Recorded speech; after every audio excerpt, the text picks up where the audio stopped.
been thrown into leading a major project with zero formal training? Feeling like you're building the plane while flying it? Well, you're not alone. Welcome to the world of accidental project managers, where operational pros become PM heroes or casualties overnight. Today on Powering Projects, we dive into the chaos, challenges, and triumphs with Erik Donert, who turned his financial services background into PM mastery. At Powering Projects, we champion the growth of project people, empowering every subscriber to lead with distinction, drive impactful outcomes, and turn vision into victory. Through sharp insights, inspiring stories, and energetic conversations, we will celebrate the exceptional people who transform industries and build a better world. Welcome to Powering Projects, the podcast that equips you with the strategies, stories, and insights to turn ambitious visions into victorious realities.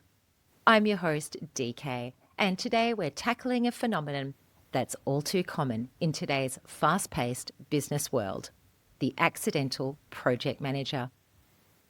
These are the unsung heroes, or sometimes overwhelmed survivors, who step into PM roles without a roadmap, often straight from operational backgrounds like finance or operations.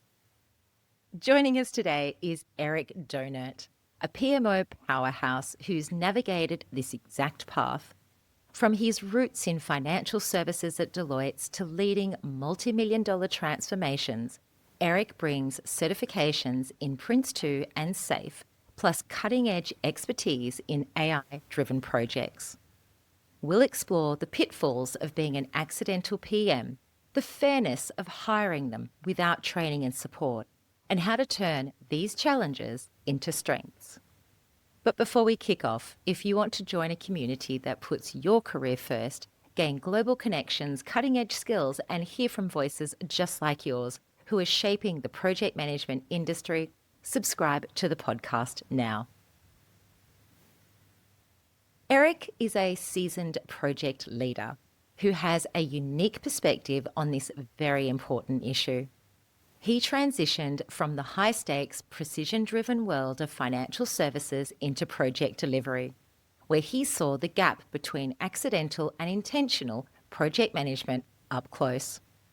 At companies like Deloitte and Ascender, where he oversaw a $40 million program, he didn't just manage projects, he built the frameworks, governance, and benefits realization strategies that prevent chaos. He's here to share how we can better prepare emerging PMs to not just survive, but thrive. The problem statement for today. In today's fast-paced business environment, organisations increasingly rely on accidental project managers, talented professionals from operational backgrounds like finance or operations who are suddenly thrust into leading complex projects without formal training or preparation. This creates a cascade of challenges. Skills gaps in governance, risk management, and stakeholder alignment leads to project delays, budget overruns, and heightened burnout for individuals feeling overwhelmed and under-equipped. For companies, it risks suboptimal outcomes, eroded team morale, and missed strategic opportunities, all while questioning the fairness of expecting domain experts to figure it out on the fly. Yet with the right strategies, these accidental paths can evolve into intentional successes. Join us today as we explore this with Erik Donert. Erik, thanks for joining us on the show today. So let's power up. My pleasure, and thank you very much for having me, DK. Very much privileged to be here and sharing my perspective of coming out of that mold of accidental project managers, as PMI has said so many times before.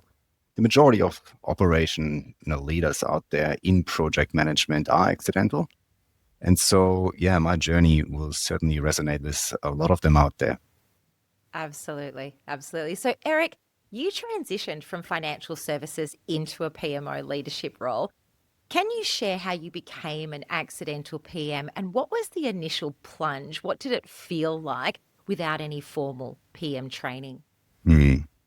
I think when called upon massive program, it was 2018 during the Royal Commission. And this is not a story that's just unique to myself. There were a lot of people taken out of the profession as subject matter experts and purely for that reason, right?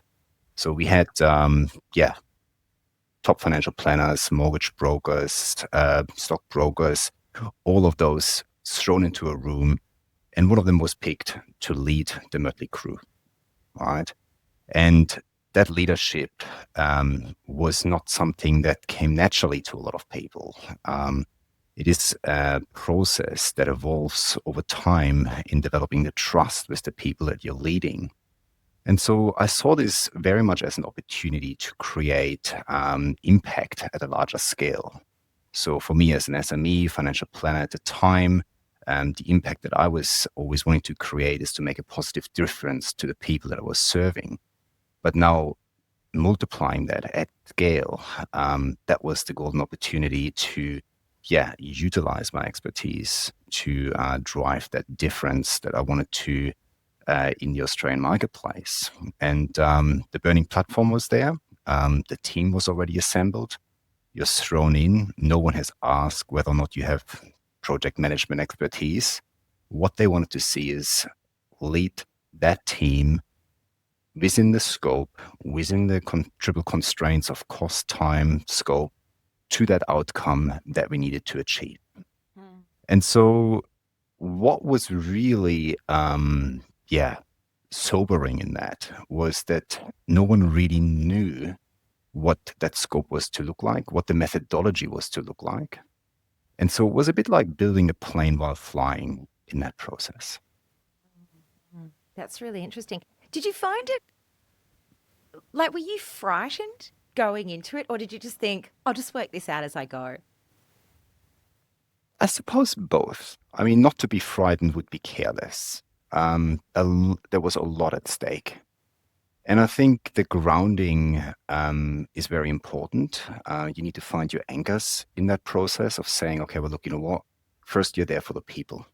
And the ambiguity was driving a lot of anxiety in that process. Everybody knew what we had to achieve, but nobody knew how. I didn't know how. And it is very important not to let that frighten you. That imposter syndrome is a really common trait in project managers that start out and think that they have to know everything. Mm. And so, what was important here was translating, I suppose, that ability, that technical ability, into leading and aligning the technical experts and the resources surrounding you Mm. in order to achieve that particular outcome. And it was frightening. It was not something that, you know, was easy to get up to in the morning some of the time. But once we have found our, I suppose, North Star, things got easier, right? And Mm. incrementally improving every day, building together and collaborating with your team. These are kind of like the fundamental anchors that you need to build yourself around of saying, okay, well, look, you are here to serve. You're here to serve your people. This is not about you being the expert. It is about us creating an outcome that makes an enormous difference to that particular person. And there were real people at the end that have had, money squandered away by inappropriate advice, Mm. defrauded. People were defrauded by millions of dollars. Mm. So it was a very strong cause behind all that as well. Yeah, absolutely. It sounds like you had a very solid sort of business case, scope, benefits Mm, that you were aiming to achieve. And obviously, because you were all industry experts, you understood why that was important, but it didn't mean that you had the knowledge of the techniques, frameworks, and so forth to really be able to be certain about how we were going to mm, get from A to B. So, what were the biggest pain points that you faced early on, like the skills gaps in your governance and stakeholder management, Mm. understanding, your expertise, and how did they impact the project? Hmm. I think at the beginning it was very much like you don't know what you don't know. All of a sudden you hear the terms of there's a rate log, there is a work breakdown structure. And all these terms, they don't really make sense to you at the beginning. You just think, okay, well, look, you know what? This is the ask, this is the requirements, this is the information I have. I need to get the team to work around these parameters and building it basically from scratch. So the challenge wasn't so much around frameworks, more so around stakeholder communication. I think to a lot of the people that are in this accidental project manager role, um, they have suddenly a lot of power and they're not aware of it. Mm. And so, with that power, you have the ability to go and ask questions to people that you would have never approached in your prior roles because you were either too junior or you weren't given the agency to question certain things. So if you had a dispute with legal department, well, you go to the legal department and you start nutting that out. You have a concern and wanting to align with the consumer advocate. You don't wait around for them to come. You go and start finding out their pain points.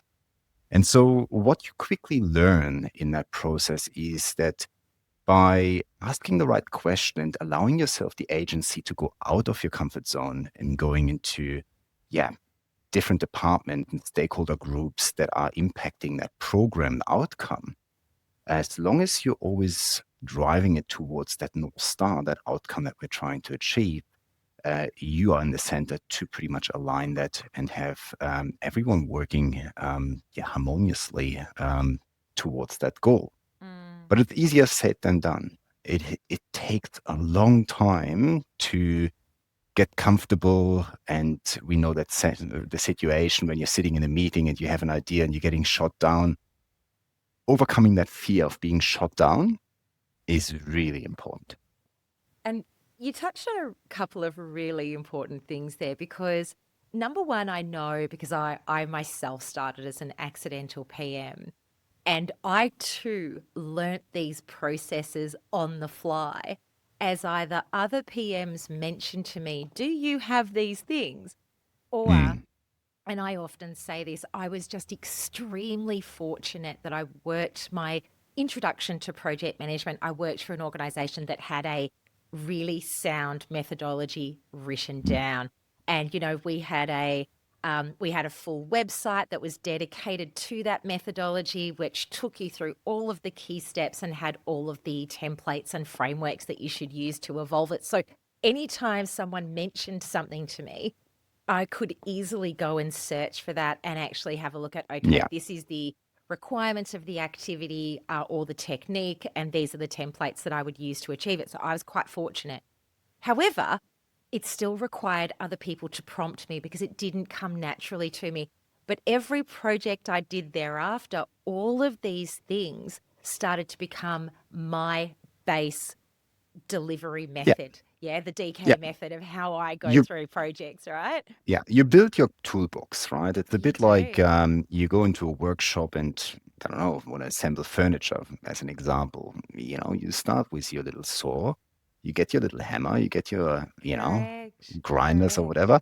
And so you start building a toolbox. And the good thing about that, if you are embracing project management as a profession and you're seeing this the power that it can actually allow you to create outcomes with, um, you're starting to anchor your tools and your experience into something incredibly powerful to fall back on, to give you confidence for the next project and the next project. And as long as you continue learning and as long as you continue building, and never ever have I seen, a project manager that has regretted that, of saying, oh, nah, this is stuff that I did last 2 years has never really worked. Things Yeah. have changed now. And I'm sure from your experience, you've seen this argument about waterfall project, agile projects. We no longer do this. This is that. It really interesting to see how some project managers, because they've seen methods work really, really well, become very evangelistic around, what, We a must use method can that actually process. produce. We must Correct. use that process. We Correct. must use that tool. A Scrum is 3 minutes, not 3.5. Yes. So Yes. all of those things are really just noise. So it's very important. Don't get caught up in the noise. Build your own Mm. toolkit, and learn from your experiences. And use it and apply it in the way that is important to your project. Because I know now, the older I get, depending on the size and complexity, I may not use all of the That's tools in right. my toolkit, right? I might normally, and I hate to say it, but the more complex, the Mm, more of those tools I use because correct. I need to Yeah, manage that complexity in a certain way. But if I've only got a team of 7 or 8, I won't use all of the bits and pieces. I use a sufficient amount to make sure that I and the team that's are right. confident That's about right. what we're doing. But I want to go back to another Mm, point you made, though, which was really, really important. And you talked about leaning into difficult mm, conversations, right? So you and I have both had these experiences where there are yes. multiple stakeholders from multiple different departments. And I tend to find, when people talk about the difference between good and poor project management, I find that, well, my belief is that good project management is actually your Mm, comfort level in leaning into difficult yes. scenarios. Because I see a lot of PMs that say, that's a really difficult conversation. I'm going to avoid it, or I'm going to handball it to my project sponsor, to somebody else in my stakeholder group. I'm not going to go and take that challenge on myself. And I find that really interesting because as a project manager, I tend to find I feel so responsible for the outcome Yeah. of my project that I will always be the first person to lean into anything that is uncomfortable. Where the project is not on Mm, track, or one of the resources or people is not doing what they need to do, or we've got a department that's really uncomfortable with what we're doing, or we've got users that are not comfortable with the outcomes that have been proposed. Really important for me to lean in and understand what those things are. And it is really uncomfortable, but I think my threshold for uncomfortable has increased extraordinarily over time and with yeah. And experience. this is, I suppose, this is a learning that comes when sitting in a room and you acknowledge first up that you're not the smartest one there, right? You really have to go and say, regardless of the fact that I'm not knowing the legal implications, the technical implications, the software implications, whatever they may be, what you need to know in a conflict is what to ask and who to ask, and do it respectfully, right? Mm, Too many times we see people getting again caught up in this idea that it has to be that way and that's normally how it works. But just stepping back and just listening and understanding other people's perspective gives us that unique ability to go, okay, if that perspective holds true, what are the other stakeholders going to counter against that? And how can we come mm, to a common alignment, that North Star, to say, this is the way mm, forward? Or if no one has the best idea and we're not, sometimes we're stuck in a rut, where else can we go to find the end? And unfortunately, mm, people in a heated argument, are digging their heels in. They rely on what they know. They stick with what they know, and it's sometimes more challenging to convince them to go outside of their norm to find other perspectives, not necessarily from the ones in the room, but from the mm, outside, and then come back and start to address and dissect that problem. And so, yeah, just like I mentioned, these things vary in scale. They vary in complexity and they vary in heat. Right. And yeah, and yeah. PRINCE2, we've got a really good term for adjustment, and that adjustment is called tailoring. And that you tailor not just your methods, you tailor your questions, you tailor your interactions, you tailor the process. And by really cutting it down to, what we're trying to solve, allows a lot of the conversations to diffuse and really bring it back to, Yeah. oh, well, if that's what it is, right? That's the best thing that I like to Yeah. hear at the end of those heated negotiations. Yeah. I love your point about Mm, questioning because I do see that as something that and you kind of touched on it because you talked about our human mm, biases and our human instincts to believe what we believe yeah. without question. Yeah. When it's not necessarily the truth at all. And if you just dug a little bit deeper and questioned Mm, yourself and likewise question the people around you, and you can do that respectfully, but sometimes it needs to be a little bit more than yes. cursory because most people will always defer to what I know is correct when the reality of, I actually just met with a Mm, cognitive scientist a couple of weeks ago. And she said, as one of the key outtakes of that interview, she said, you must always remember that at best you are yes. 30% right, if Yes. even Yes. 30%. You need to go into every situation really questioning, is what I am Mm, saying correct? And err on the side of yep. it being wrong. And if we did more of that, we would ask more questions and we could potentially avoid more Mm, failures. indeed. Would you agree? Absolutely. Yeah. So, moving on to the next question. From your experience, is it fair for organizations to assign operational Mm. experts to project management roles without training? And what systemic issues does this create for individuals and the team around Yeah, them? it's a good question. I think the question of fairness, if you break it down, is from a perspective of a PM that accidentally is thrown into a heap and is overwhelmed. Yes, it feels unfair. Absolutely. But it's not necessarily that organizations have a choice, right? In most cases, the burning platforms arise very quickly, decisions need to be made, and people, unfortunately, they value activity over planning, right? And so, what we find is being thrown into that role of accidental PM, it's more of a potluck, really. You really want to be lucky to have the right accidental PM in place to see that project through. Otherwise, it will be an absolute strategic failure. And how many programs and projects are there out there that have suffered exactly that, where inexperienced leaders or leaders that are not embracing the challenge and don't want to come out of their comfort zone for right reasons. Sometimes people are um, wanting to remain the technical experts, or they find themselves in a situation where it's just simply not their cup of tea. That's fine. But at what point do organizations recognize the need for the appropriate training, the time for forming a team, forming the leadership structure, forming the relationships? So once that is being addressed, I think any accidental PM can thrive.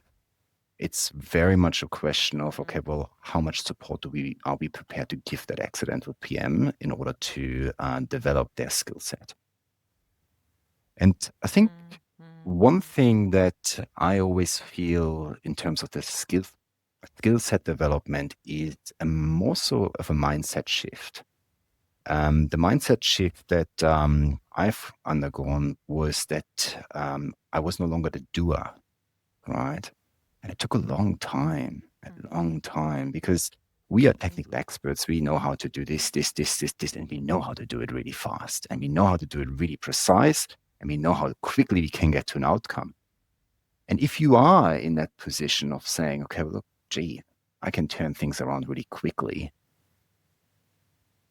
step back, allow yourself to step back mm, and embrace leading, enabling people, allowing people to get to that level, and allowing people to work within their function. And it's a really interesting one at Deloitte where one of my mentors drew a very simple Venn diagram on the board and said, here it is. The first circle, that's where we lead, and there is where we manage, and this is where we do. Now, you're the project manager. Where do you think you sit? And so many times, people couldn't choose one over the other, right? Maybe I'm a little bit in the manage and the doing, or maybe I'm a little bit more in the doing and the leading.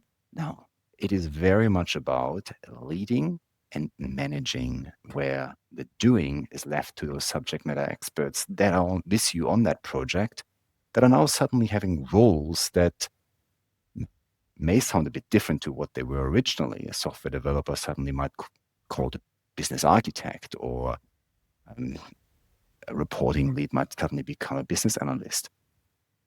Regardless of what it is, make sure that you as a PM, you are seen as the one that is there to lead the motley crew and manage the stakeholders and the project, and get out of the doing, get out of the weeds, and support your team from above.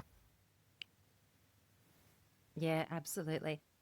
I do find it really interesting,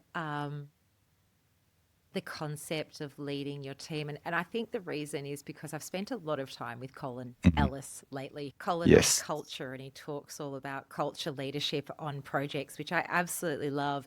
But something I learnt from him recently was, he always talks about he spends the first 2 weeks of any project just getting to Yeah, know the people. that's He right. does not do That's right. anything else. And then he also tries to dedicate a day to just bringing the team together and working through being a team and Yes. how it's going to work Yes. as a team. He really invests in creating that positivity of these people that have Correct. come together randomly from different parts of the organization to come and lend their expertise to this particular project. And why would you want to do my project over someone else's? And how are we going to get us to the end point? And once again, it leads me back to the cognitive scientist that I spoke to, because she talks a lot about strategic rehearsals. And that is a part of rehearsing how you will behave as a team.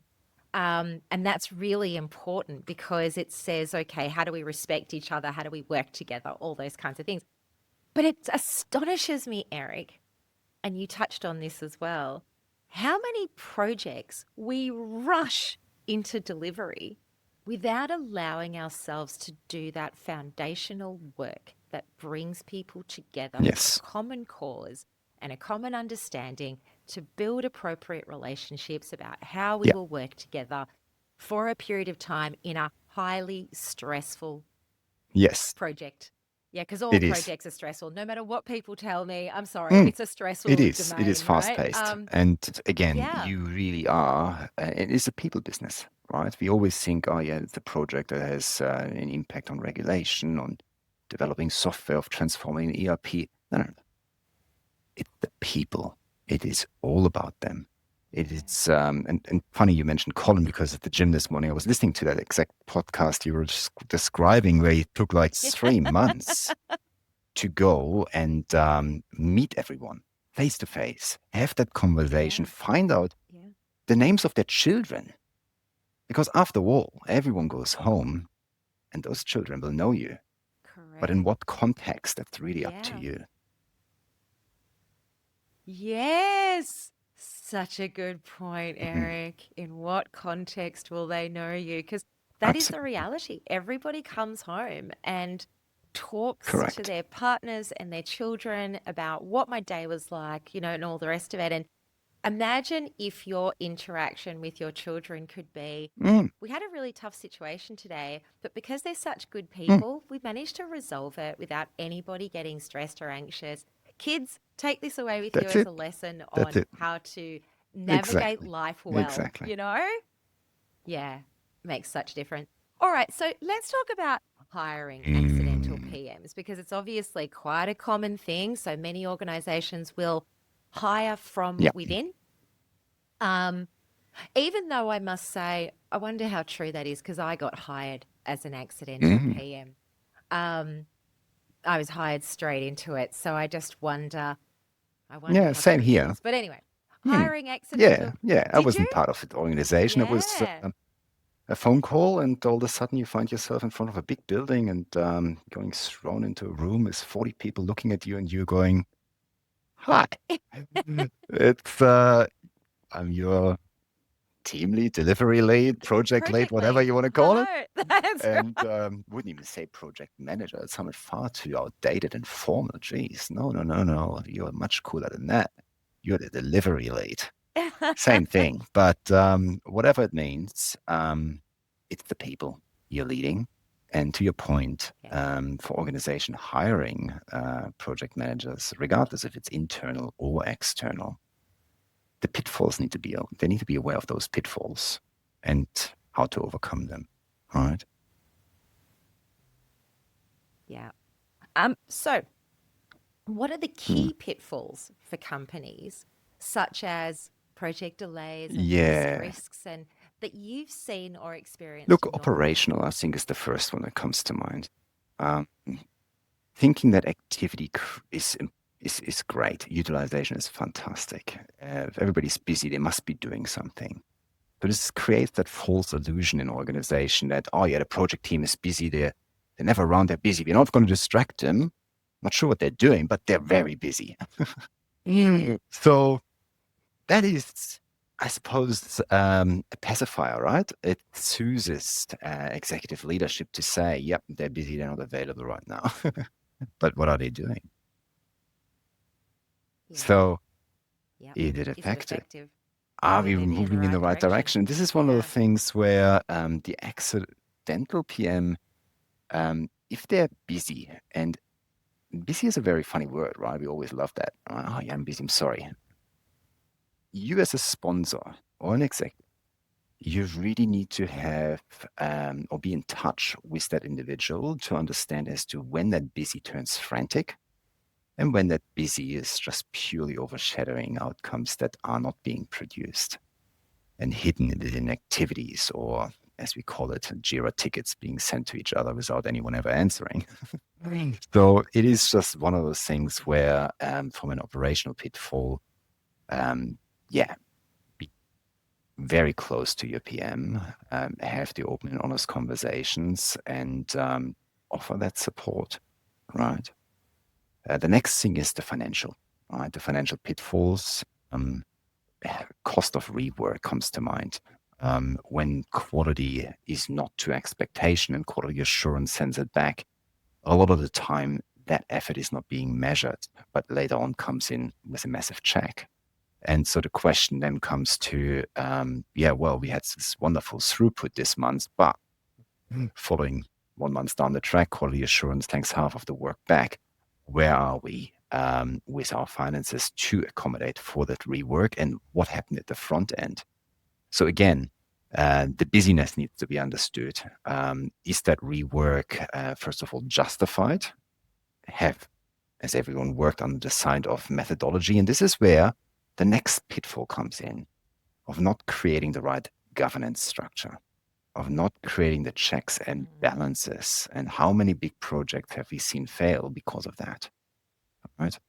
If we are moving a product through the delivery chain of building it, putting all the features on, getting it through to the outcome, getting it checked off by the testers and getting it out, and then later coming with assurance back to us.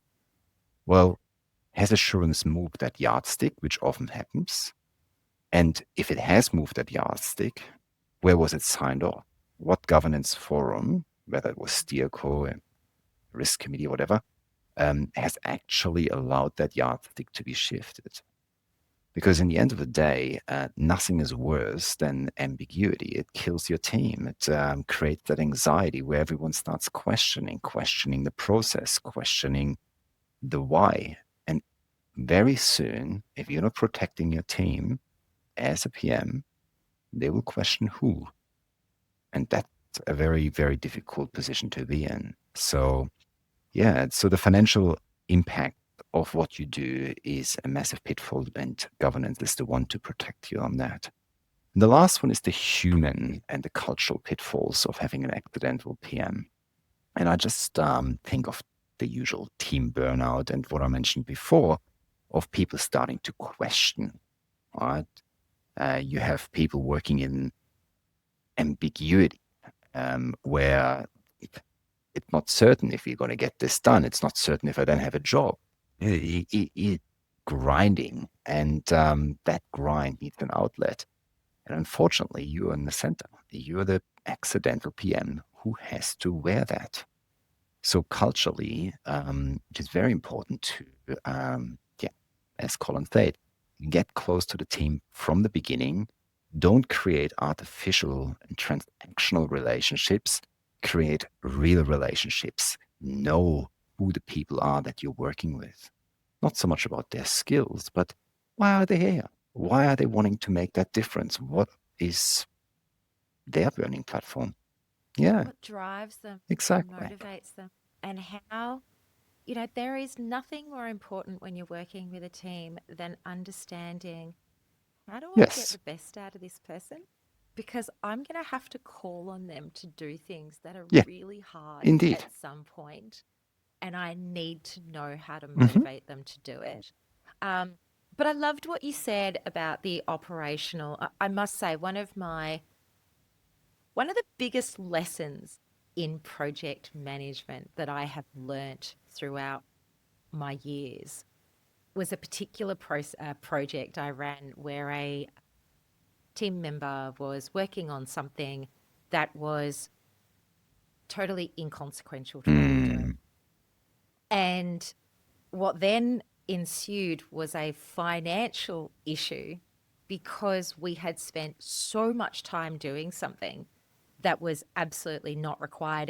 And it's funny because then I listened there was a great episode of Adriana yes, Girdler. I don't Slay, know if you know Slay her. Yeah, project management. Yeah, very that's it. popular. Yeah. Mm. And Adriana was talking about she was talking about something totally different, but she had to touch on whether she was a Mm, micromanager. And she said, yes, there's an element of me that is a micromanager, but that's the reason why.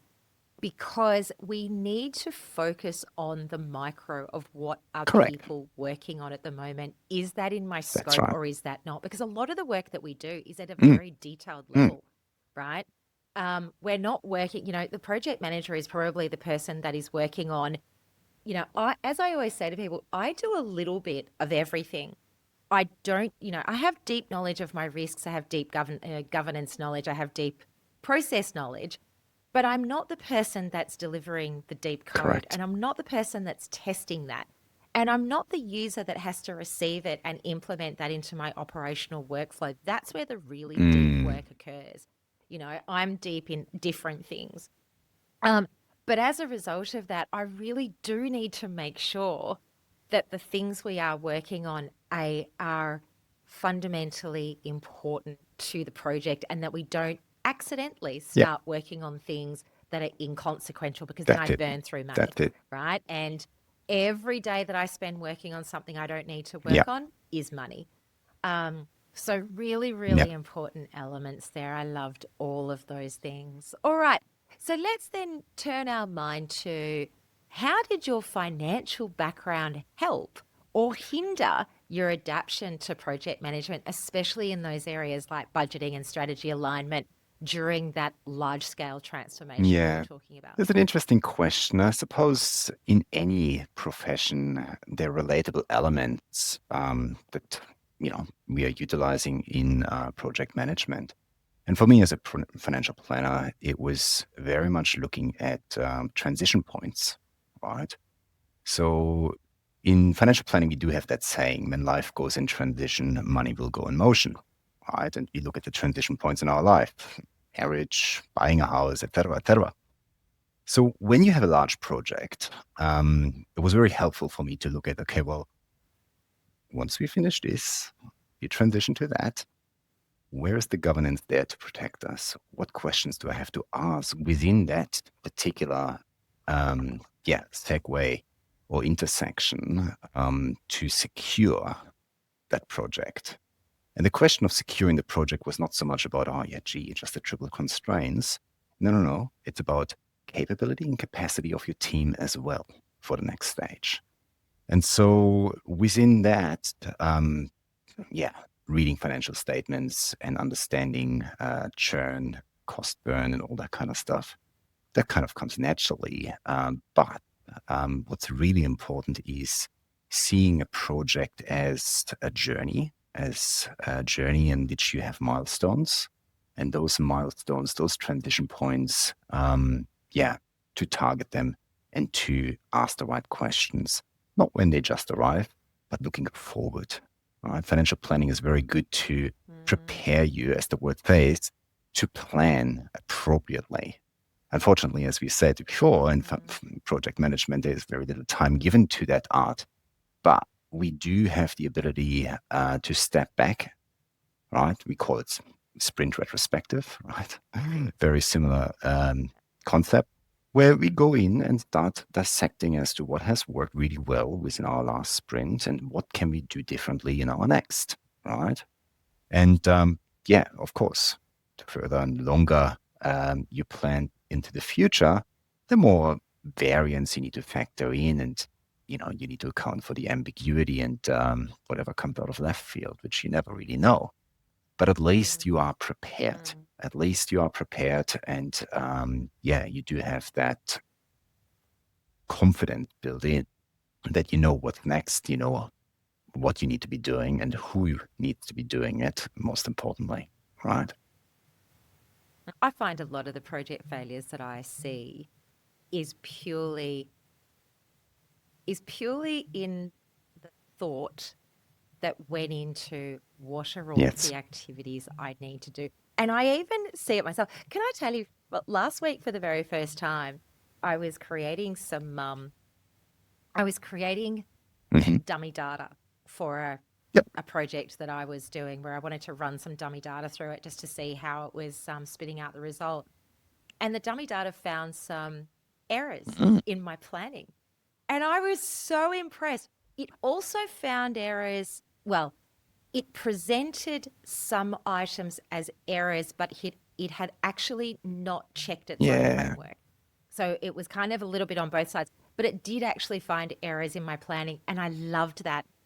And the funny part is, when we talk about, so here's one for you. When we talk about software development, we often refer to a concept called peer review, right? So how do I get people to check the code that I have created and tell me, is that sound? Can you see anything that I'm missing? Blah, blah, blah. In projects with planning, that is one of the most fundamental, important things that you could do, is getting someone else who's not involved to check your plan and find any gaping holes. And the unfortunate truth is, I think we use the project sponsor for that role, but the reality is I've never actually had a sponsor. I send them my project plan, but I've never actually had a project sponsor look through it and say, you're missing some key elements.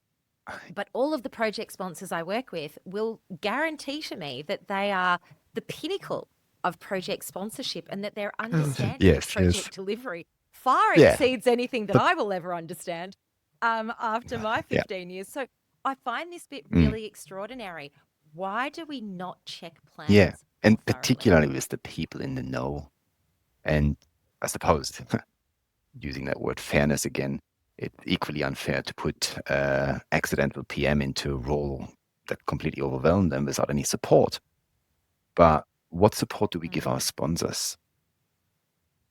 Right? So what support and how do we allow us what training and also the agency from your perspective as a project manager to go up and say, behind closed doors, let's just talk about what are your challenges, Mr. or Mrs. Sponsor? What are you needing to understand, and where do you feel like there is maybe a gap in your knowledge that I can maybe assist you with?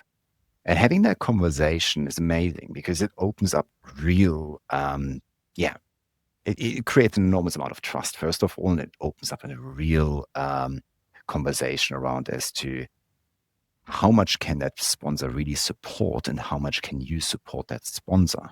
And is that knowledge going away, and asking those questions around your plan to, let's say, the business architect or one particular person in accounts that understands reconciliation problem better than anyone else in the organization? Um, the fundamental beauty of that. And again, as an accidental project manager, as I said, mentioned before, if you learn to ask the right question, you are allowed to have that agency to go and ask those questions. Wonderful things can happen. Yeah, yeah, absolutely. Good advice. Good advice. In navigating AI-enabled initiatives, how do challenges for Mhm. accidental PMs get amplified, like balancing innovation with compliance when you're learning Yeah, something on the that's a fly? hard one. I think, like from my experience in pitching for the first AI solution with a large retirement fund, is I, I suppose that it amplifies that risk, right? So that risk is not so much the operational risk for you as a project manager of seeing a project deliver. That's not what it is. It's the risk to the outcome, right? The outcome risk is incredibly amplified, and as we already know, the AU Charter on AI considers financial services as a high risk proposition. And with that comes an enormous amount of challenges that you as an accidental PM need to overcome, right? And again, starting with understanding that we don't know what we don't know, and seeking out Mm, the experts that do, that understand the implications of data security, that understand the implications of biases, right? I mean, we have seen so many times mm, in test scenarios where AI has biases that are discriminating against a particular group just simply because the data set was built from centuries of, yep, this is how the world works. But right now it does yeah, not. yeah. And so Mm, being aware of that um, is, I suppose, the first thing that can protect you as a PM of not getting that outcome completely wrong, or in worst cases, creating breaches within compliance or data security. Right. So yeah. tackle it carefully, be aware, and seek the right people to validate and approve. Because in the end of the day, the decision is not necessary. It's not you as a PM that drives the outcome. It's the sponsors and the project executives. But again, they are in the same situation. And for them, it is really Correct. important to have the conversations with those experts. Right? Correct. And this comes back to that point we made earlier about Yep. asking questions, even Yep. dumb ones. And I often like to talk about this as, and I think I said it in one of my very early podcasts. One of the most important things when you are in the planning phase of projects is to go as broad Mm. as possible. And what I mean by broad is talk to more people than you need to, because what you will find, and what I've tended to find as I've, done this a couple of times, if I go really broad, what I see is at some point conversations start to Yes. repeat themselves. And once I get to that point where I'm hearing similar things from very broad groups Mm. of people, then I know that I have Yes. captured everything because different That's people a are great telling me test. the same Mm-hmm. things, Yeah. right? Yeah. And I find that I've not spoken to Mm. enough people if I'm hearing lots of things for the Yeah. first time. And then I know you've not Mm-hmm. gone broad enough. Yeah. You need to go broader. And, making sure that you are that kind of person that, you can't be a wallflower when you're in project delivery. You Yeah. have to be one of those people that can just go and strike up a Mm-hmm. conversation with anybody. And even if that person doesn't want to talk to you, because that happens from Yes. time to Mm-hmm. time, but Mm-hmm. you don't let it go. You keep Indeed. going. Yeah, you keep asking the questions. I'm going to get out of your hair. I just need you to answer a Mm-hmm. couple more questions. because I need to make sure that That's we good. plan this out Yes. meticulously. Because if I can get 80% of it down on paper and then 20% sits Mm, in my risk register, that's okay. But if it's the other way around, where I got 20% down on paper and 80% of it is in my risk register, yeah. I'm in a lot of Yeah. trouble. Yeah. So it's no, really, really good points. But I think you make a really wise point there, about the difference between driving innovation and ensuring Mm, compliance mm. with data privacy And and ethicals and it and is all the rest of becoming, it. I suppose, the battleground for the next 10 years, where we're seeing more and more transformation projects in that space occurring. So, yeah, we know that legislation always lags innovation. So you are now in that Yeah. nexus of finding that bridge to make innovation happening.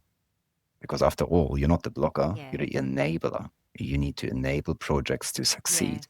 And how you do that is, Yeah. yeah, I like that test that you've described. Really understanding what resonates within the organization along the conversations Yeah. that are the challenging ones that need to Yeah. be had. Mm. Yeah. I think for me, when we talk about, like, if we just stand back from this a little bit more and go a little bit more visionary, when we use the word innovation, we often mean, an organization innovating. I think one of the really important things for me when I'm talking to project sponsors is, am I innovation Yes. washing something? Oh, good As question. in, Yeah, this is not really innovation. This is just correct. fixing something that's wrong with Correct. BAU. That's Correct. always been wrong. And we've Yes. known about this for 5 years. This is not really an innovation project at all, but you've That's labeled it right. as such for whatever reason. Um, yeah, they're always kind of Yeah, really yeah. We interesting invented a ones new for me. keystroke. Yeah, So absolutely. That we should have that's right. implemented 5 years ago, but we're just Yeah. doing it now. All right, looking back, what strategies helped you overcome the hurdles of being an accidental PM? And how can our listeners today, whether they Mm, be accidental PMs themselves or hiring managers, how can they avoid these kind of yeah. traps? I suppose, yeah, for some accidental PMs that are listening today, and I might just tell the story as to what mostly occurs and emphasize with the situation that we find ourselves in more too often. And that starts with you, and as it has with me, walking into a room, 10, 20, 30 people, all looking at you for answers, right? And you just simply are limited to your SME knowledge as to what those answers might be.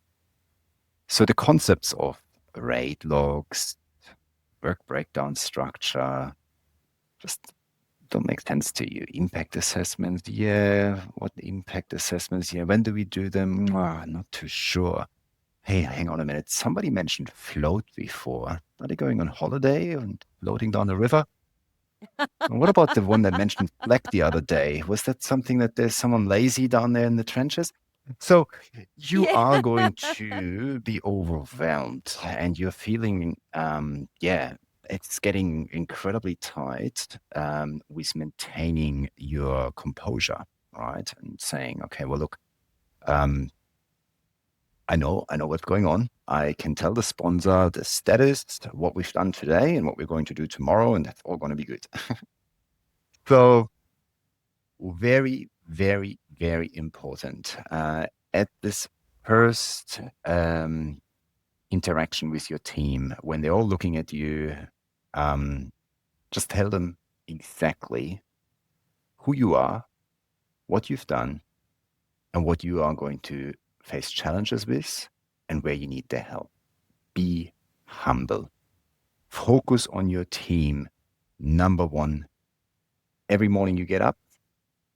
Yeah, I used to do, like for me, what I used to do is I I start early anyways. My daughter used to go swimming, and that kind of forced me to sit at 7:30 somewhere writing out the intention for the day. And I made sure that the intention was always directed to the team. Morning team, before we start today, I'm hope blah blah blah blah blah.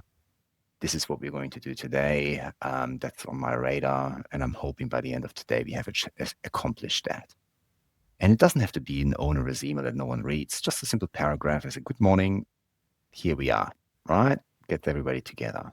You walk into the office, you're going to see your people. If you're remote, you have it on Teams. And everybody already knows what you're thinking, what your concerns are. And there is no one that's going to be nervous about what's coming, right? And particularly in ambitious environments where, yeah, it's very uncertain how the day turns out. Well, if it is, tell the team, we don't know. It's okay. It is okay.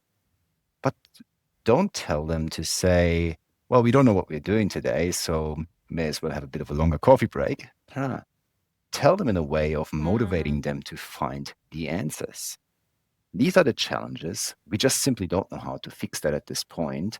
If you do have any ideas, invite you to come forward. We'll speak at 9 o'clock. Right? Very simple. So focus on your team. And there is a really good book, The 5 Dysfunctions of a Team. Patrick Lencioni, I hope I pronounced this correctly, wrote this one. And that's a really, really good book to put on your reading list if you're starting out. All right.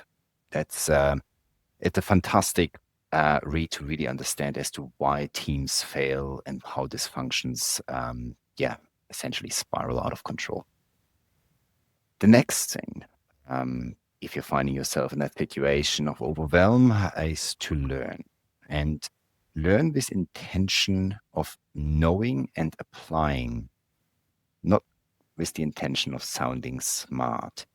Right? So there's a very big distinction. We like to quickly Google something, Google a concept, and go, oh yeah, great. I can show that buzzword in my next meeting. I'm sure somebody will think I know exactly what I'm talking about. Well, guess what? They don't. And so don't hide behind buzzwords and analogies and stuff. Keep it real. Learn with the intention to apply, right? And sometimes we learn the things that we simply can't really apply or it's not the right moment for it. Well, keep it in your back pocket. The beauty of PRINCE2, and encourage anyone that is an accidental PM wanting to take that career further, do either PRINCE2, PMI. These courses are not very difficult, let's say. You're not studying for 4 years to get a degree. You can do this within 6 months. It's not a big problem as long as you're committed in learning to apply. It gets very easy. And so the next thing is then to ruthlessly align to outcomes and protect your team from the toxic discourse. And the toxic discourse is the one that comes from stakeholder groups that want to derail your project for their own interest, or they have an objection that is found in some political discourse that really your team doesn't need to be involved in that. You are there as the project manager to protect them from that. You throw yourself into these uncomfortable conversations and help dissolve them and protect your team's time and nerves, right? Focus on the outcomes and what happens when you are starting the conversation as to what is this going to achieve, or the simple question of, so what, right? It can help you negotiate and ground towards that common North Star. Right, I found that very, very helpful, and I was very fortunate to be surrounded by mentors. And that is my last point. Find the experts. Learn from them. Sit down and take it in. Learn to listen, and you'll find, people are more willing to help than throwing roadblocks in your way. And see you grow. Yeah. There was an academic study done just recently. It's an American psychologist. His name's Yes. Adam Grant. Have you ever listened to Mm-hmm. any of his stuff? Yeah. He had an interview just lately where he talked about different kinds of organizations. So some organizations are givers, some organizations are takers, And then there's kind of this middle ground of organization. And he said when you have an organization that has a lot of givers, which is people that are willing to give you their time because they want to Yeah. help the people around them learn.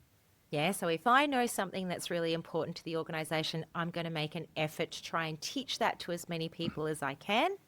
Um, and therefore, you develop this cohort and this mentality of, giving.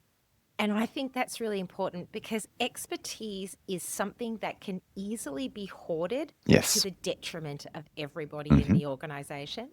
And it inhibits learning. And I really do believe that learning is one of the major issues with um, the whole concept of Yes. accidental PM is just a That's right. factor of That's learning. right. That's all it is. What it basically essentially means is you haven't learned how to be a project manager. I'm going to make you learn the hard way. You're either going to sink or swim, which means that there's Mm. some anxiety in that for you. And I may or may not teach you anything along the way, right? And it's a really Yeah. tricky Yeah. one. Like it can't No. make people No. It feel it good, destroys the culture. Yeah. Of course. Yes. That's it. It is really, Mm. really distressing. So I think all Mm. really good things that you've mentioned there. If you hear terms that you're not familiar with, go and look them up. The beauty of Yes. AI and these LLMs now is no knowledge is out Correct. of reach for project managers anymore. You can go and learn all of the frameworks, the tools and techniques, no matter what methodology you use. It's all Mm. And equitably available and to listen to all people. podcasts. Great podcasts, just like yours. It's Correct. phenomenal what's out there to actually, enhance your learning. And I think another one book that I like to recommend that was quite instrumental in helping me overcome stakeholder conversations, particularly with difficult stakeholders, is De Bono's Six Hats.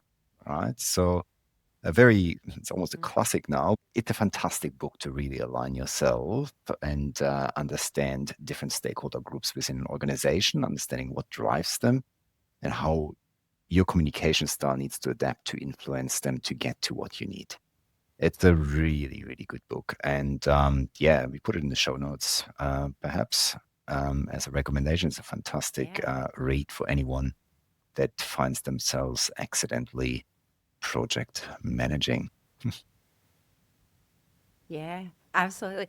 And I must say, after Mm, we had talked and I heard that from you, I went and looked it up again because I had totally forgotten.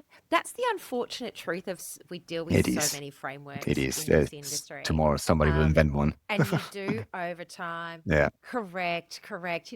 It's like many years ago in my first project management role, the organization had a Oh, subscription to yes. Myers-Briggs. So they Mm, would make it, a lot of the leadership team were forced to yeah. do the Myers-Briggs assessment. And then some of us were fortunate enough to be invited into that and learn about Myers-Briggs.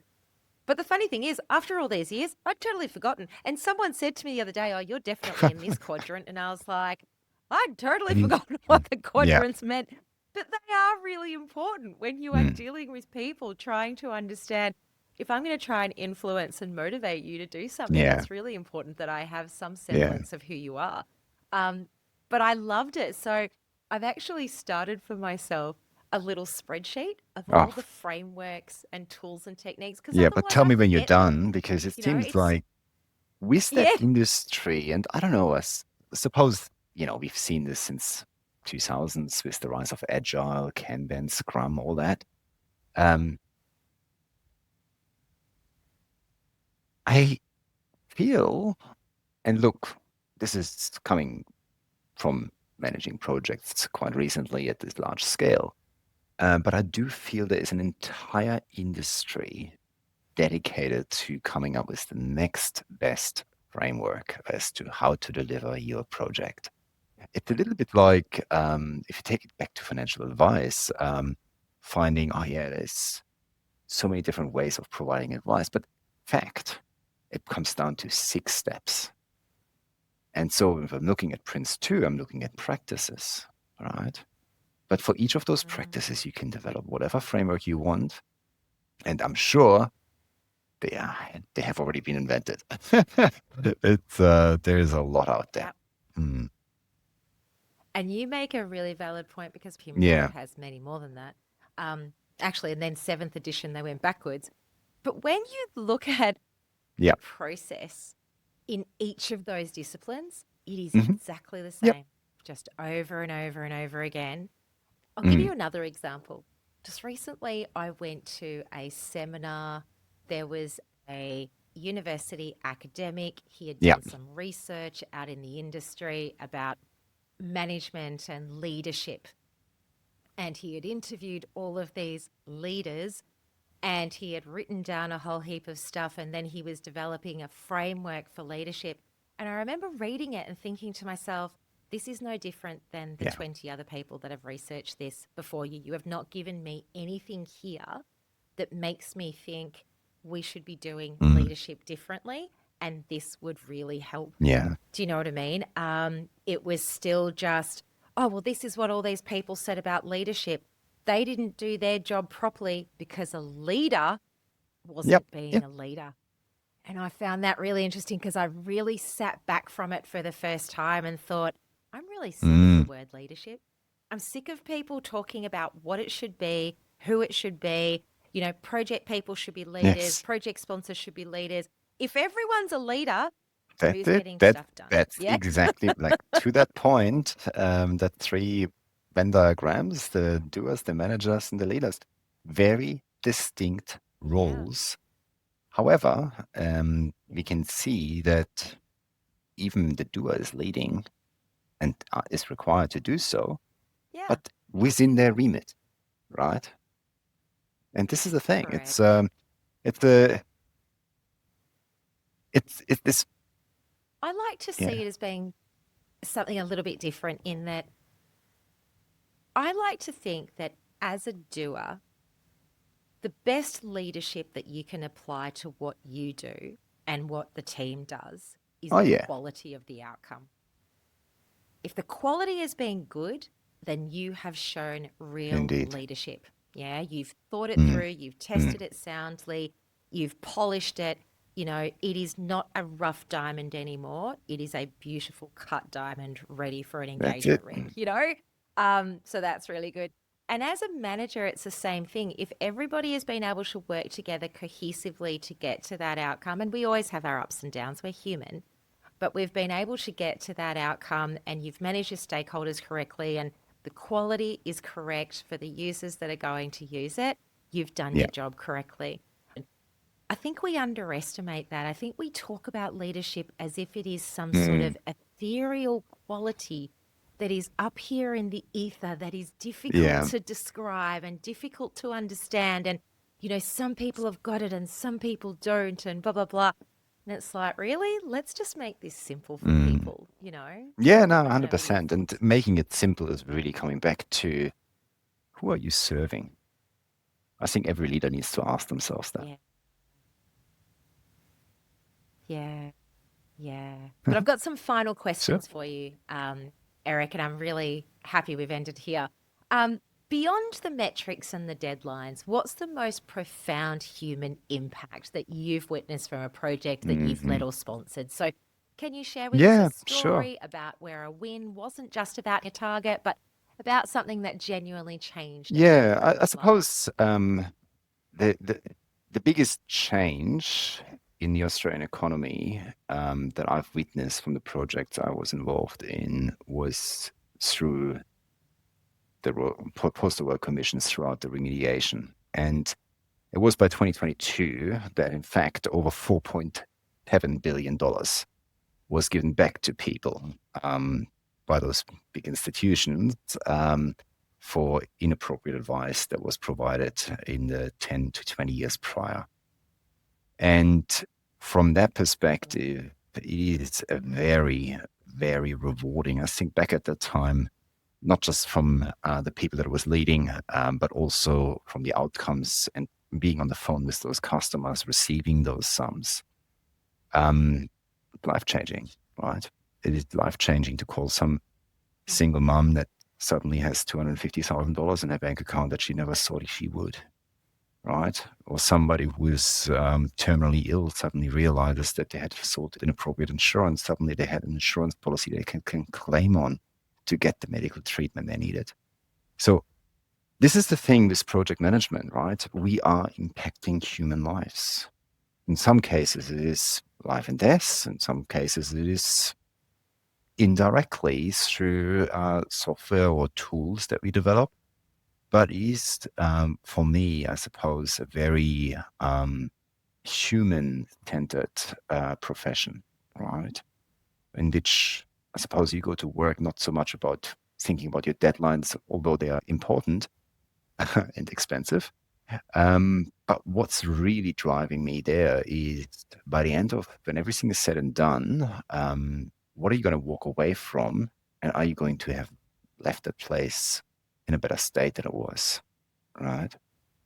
And so that's the external impact that I very much appreciate. And yeah, I feel those stories, they sit very deep. And the other one is the internal shift with the people that I've managed, those SMEs that, stuck in their ways, started changing their ways, started seeing a broader perspective of things and um, yeah, having found a new identity in a profession that they thought was never there, right? And so helping those people to become change managers, become fantastic business analysts, or even methodology experts, that's quite rewarding as well, right? And learning, right? And learning and being able to be surrounded by some phenomenal people, not just pure intelligent, but also heart. Walking into a room where everyone is against you and wants to see you go, where toxic environment have already brewed over to the point of why are we listening to that particular leader? And that leader goes, you don't have to. I'm here because of that. And displays humility that has suddenly the mic drop in the room and everyone shutting up, aligning, and driving to an outcome instead of being caught up in a discourse. So these kind of powerful situations I recall and feel there is a lot in that profession that you're going to be exposed to that you would never be if you're continuing to, deliver within the scale of your own profession, and certainly amplifying your exposure to many things and things you would have never dreamt of being suddenly sitting in a boardroom with bank executives that you see their names only in the news, or, they're looking at you for your advice. How privileged is that? So these kind of things are the big takeaways for me. Absolutely. So, looking back on your career, what's a project failure or a significant setback that in hindsight taught you about empathy and resilience and the true meaning of leadership? And you touched on one Yeah, I just did. then. So it was, I suppose, when I look at failures, I think it's a pretty black and white word, right? I mean, it's binary, right? We fail, pack up, let's go. Yes. And We are very cutthroat we about are, the we word are. It's failure a in our very industry, aren't very we? scary Very word. cutthroat. But I have never actually witnessed, despite the dire circumstances of some of the projects I was in, where whistleblowers, press got involved, all that kind of stuff, and the pressure was boiling over. I suppose looking back, the one that I recall is that situation where, yeah, it's almost like a mutiny. The doubt on the project team has risen on the leader, and suddenly you find partners, project directors being put on the spot and learning from them on how to be present in that moment and not hiding behind titles, not hiding behind executives, and really getting right down into the trenches with the troops to say, listen, I'm here. I understand why things aren't working as much as you do. I walk the path with you to solve it. It is very powerful to see that. And you can argue, yeah, is that failure? Well, in fact, it's not. We haven't packed up. I have not been on a project where we have packed up or we're forced to pack up. We were close, but by the strong leadership that I've witnessed and learned from, I've seen it many times again that you catch yourself, you pick yourself up, and the only thing that turns a failing into a success are the people helping you to solve it, right? And as long as you don't forget that, I think just be present with your people. Yeah. You touch on something that's really important there, because I often say this to my Mm. children, but I now realize it applies just as much at work as it does in real life, which is it's not that you argue that is the problem, because everyone's going to argue. And you actually find that the better team are the ones that Oh, yeah, challenge each other. The issue here is how that's it. you resolve it. I'm more than happy to be challenged, but we need to find Correct. a resolution. And what is the resolution? And even if we only agree that we're going to trial something, we'll see Mm, if it works. If it doesn't, that's we'll it. double back That's and we'll exactly try right. something else. Yeah. That's okay. But as long as we are Mm. resolved that that is the way we're moving forward. And so I think that's really, really sound advice. Um, Last question for you, Eric. Last question. As a project manager, are you still learning? Every day. Yeah. Every day. The moment you stop learning, I think that's the failure that we want to avoid. We want to make sure that we're going to embrace the change that's coming. And after all, you're the project manager, you're the creator, the enabler of change. You are the one that helps organizations improve moving from A to B. And so, in that process, there is a lot to learn. And over time, what you'll find from your profession, regardless if you're coming out of engineering, software development, or myself, financial planning, you start seeing connections in the process, connections in the language being applied. And what's, I suppose you have already got a blueprint, a template from which you can learn from and build up on. And as long as you understand project management is a fundamental idea as to developing the requirements and moving these requirements to a particular outcome, you're halfway there. The rest, fill the gaps, learn the traits of PRINCE2 or PMI or whatever it may be. Never stand still, always learn. Yeah, absolutely. I love it. Any key takeaways for our listeners today, Eric?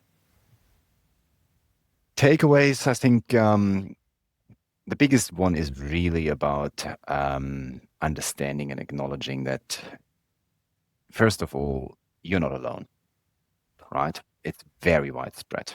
Being an accidental PM is now the time for you to embrace that opportunity to become a project manager, or putting your hand up and no shame in that and saying, it's not for me. I'd like to stick with doing what I'm good at and what I've learned, right? But more so, are we going to see organizations, particularly now, shifting from that BAU focus to that transformation focus, right? And they're looking for more people that are able to change and manage the change, right? In whichever capacity, whether it is a project manager or change manager or business analyst, etc. But it is very widespread. And if you are finding yourself in that accidental project manager space, um, embrace it, right? Learn from it and make that decision wisely as to whether to continue on leading a project or being part of it. And being part of a project is not, in most cases, a choice. You're just sometimes going to be there. Absolutely. I love it. Any others? Um, yeah, look, I've got a whole laundry list of things we can take away from all this, but See. yeah, I feel with the people and the people problem, you do want to, yeah, ground yourself in the humility and the privilege as well of being able to serve people to be better at what they do and achieving the goals that they set themselves. I think it is a very privileged position to be in to lead people. So use it wisely. That's my advice there. Awesome. All right. Anything that PMs can practice? Practice.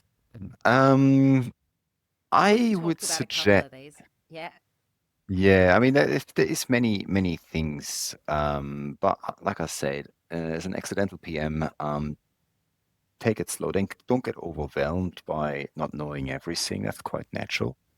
But to practice the discipline of learning and trying to embrace the learning as you are going through that journey, right? So it's yeah, learn the frameworks, learn the terminology, and it sounds complicated. And like I said before, as a professional, you already have a blueprint on how to get things done in a certain way. Just use that blueprint to translate it for your own learnings to yeah, practice that yeah, every day. Very, very good. All right. Well, that wraps up another really insightful episode of Powering Projects. A huge thank you to Erik for joining us today Thank and you. for sharing your journey from accidental PM to transformation leader. So we've unpacked the challenges, fairness, we've debated all of that. We've looked at strategies to thrive in these roles, reminding us all that with the right support, anyone can turn an unexpected pivot into a powerhouse career. And thank you to all of our faithful listeners for tuning into this episode of Powering Projects. If you found value in today's episode, please do subscribe, share it with your friends and with your community of project professionals, and leave me a review. Your engagement really does help me reach more people like you who may benefit from our community.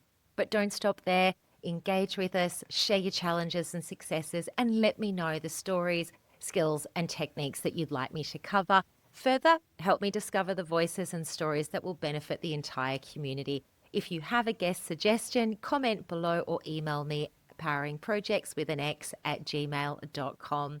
And until next time, keep powering your projects from vision to victory. And remember, even accidental paths can lead to intentional success if you invest in learning along the way. So it's DK and Erik signing out. Thanks so much, Thank Erik. you. Thank you. Thank you, DK. The content provided in this podcast is for informational and educational purposes only and does not constitute professional, legal, or financial advice. The opinions expressed by the host and guests are their own and do not necessarily reflect the views of any affiliated organisations or sponsors. While we strive to provide accurate and up-to-date information on project management methodologies and related topics, no guarantee is made regarding the completeness, accuracy, or applicability of the content to your specific circumstances. Listeners are encouraged to consult with qualified professionals before making decisions based on the information shared in this podcast. The hosts, guests, and producers are not liable for any losses, damages, or outcomes resulting from the use of this podcast's content. By listening to this podcast, you agree to assume all risks associated with the application of the information provided. Thank you for tuning in, and we hope you'll find value in our discussions.